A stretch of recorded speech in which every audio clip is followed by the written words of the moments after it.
In our pop culture lead, look, it's been a rough week. We wanted to get in a lighter note. Legendary comedian Bill Maher is debuting his 13th HBO stand-up comedy special. This one's called Bill Maher. Is anyone else seeing this?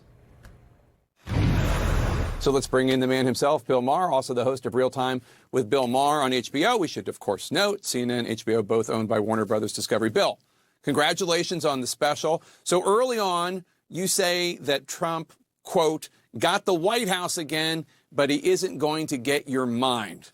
There are probably a lot of viewers that want to hear what you mean by that and how you want to achieve that. So I'm not going to chase every rabbit down the hole like I did the first term.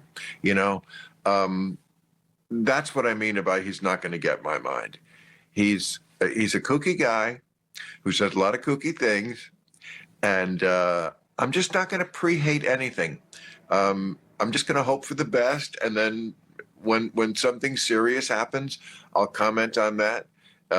Otherwise, I have new rules and monologue as a place in the show every week to talk about invading Greenland and annexing Canada and other stuff that's perfect for comedy, but I'm not going to take it seriously.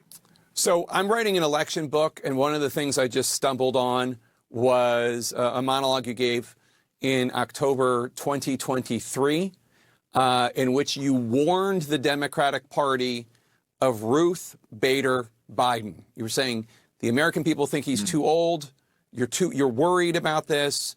You had a great line about it doesn't matter if he's a national treasure and has done great things. If you got on an airplane and you heard that Buzz Aldrin was the pilot, you'd get off. I'm sorry for botching your very funny joke. But they didn't listen to you, but you were proven correct.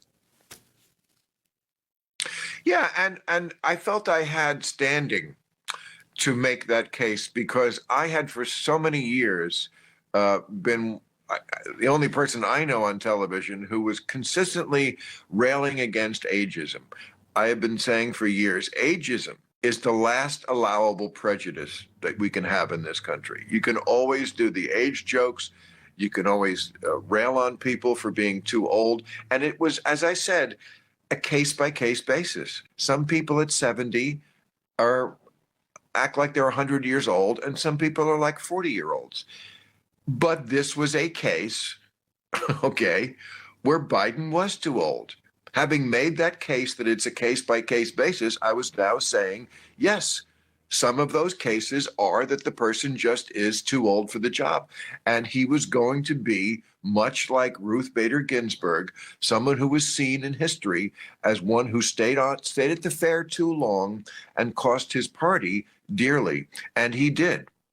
And, you know, I don't think history is going to treat Joe Biden kindly for doing that. Donald Trump has spent a lot of time criticizing you. You told me a couple of years ago on air that you were afraid of what Trump could theoretically do if he ever were returned to the White House. How do you feel now? Yeah, it's possible. Do I think he's going to start arresting comedians? I don't, but it's possible. Look, anything's possible with this guy. I'll put it this way. When George Bush was in the White House, it never even entered my mind. Never entered my mind that I couldn't say whatever I wanted to say without repercussions. And that's one of the great things about living in America. And we take America for granted and that kind of stuff. And maybe we can't anymore. So we'll see. But am I going to let it affect what I do? No.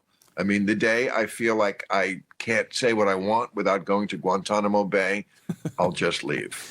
I do want to ask you before you go, and congratulations again on the special, but there's talk promulgated by you about maybe you quitting the HBO show, about maybe not touring anymore. Well, you said something to Jane Fonda about thinking about that. Where are you in your career? You still got a lot of good stand-up, a lot of good jokes in you, right? Like, tell us what's next. Okay.